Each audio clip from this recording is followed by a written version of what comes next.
सिलचर में नारद जयंती पर विशेष सम्मेलन का आयोजन। सिलचर विमेंस कॉलेज में विश्व संवाद केंद्र दक्षिण असम प्रांत द्वारा नारद जयंती के अवसर पर एक विशेष सम्मेलन का आयोजन किया गया। कार्यक्रम में पत्रकारिता में नारद मुनि की भूमिका पर चर्चा हुई।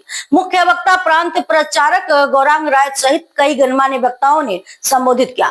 वरिष्ठ पत्रकारों और लेखकों को सम्मानित किया गया।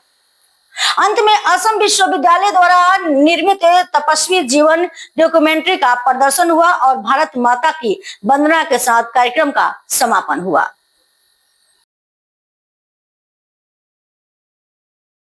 স্বাধীনতার যে আন্দোলন বা চলছে সেই জন্য আমরা এটা আর সুবিধা প্রকাশ করি।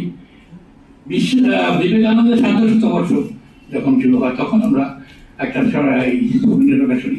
এইভাবে সময় সময়ে সাভারের প্রকাশ করা আর সাংবাদিকতার উপরে আমরা ২-৩বার কর্মশালা করেছি, ওয়ার্কশপ, যাতে ছেলেরা নতুন নতুন ছেলেরা সাংবাদিকতা সম্বন্ধে কিছু ধারণা তারা অর্জন করতে পারে। এই জন্য নিয়ে আর বিশ্বসংবাদ কেন্দ্রের কাজ করতে থাকে। আজকে প্রায় 1904 থেকে প্রায় ২১ বছর হয়ে গেল শিলচর বিশ্বসংবাদ কেন্দ্রের কাজ নিরন্তর হয়ে চলে আসছে। নিয়মতে যেটা রেজিস্ট্রেশনের কাজ ট্রাস্ট হিসাবে রেজিস্ট্রেশন আমরা করেছিলাম 1912 সালে। প্রথম দিকে বিশ্বসংবাদের কাজ শুরু হলেও প্রথম বছর আমরা রেজিস্ট্রেশন করতে পারিনি। 2004 সালে যদিও কাজ শুরু হয়েছিল, 2012 সালে গিয়ে বিশ্বসংবাদের রেজিস্ট্রেশন ট্রাস্ট হিসাবে রেজিস্ট্রেশন আমরা করতে পেরেছিলাম।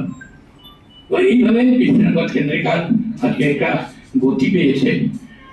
যদিও প্রথম দিকে সেভাবে হয়নি, কিন্তু আজকে একটা ভালো একটা অবস্থায় বিশ্বসংবাদ কাজ পৌঁছেছে। আমি আশা করবো সবার সহযোগিতায় বিশ্বসংবাদ কাজ আরও এগিয়ে যাবে। আগামী দিনে আমরা আরও প্রচার বিভাগের মাধ্যমে বিশ্বসংবাদ কাজ আরও উন্নত হবে, সেই আশা রেখে আমি আমার বক্তব্য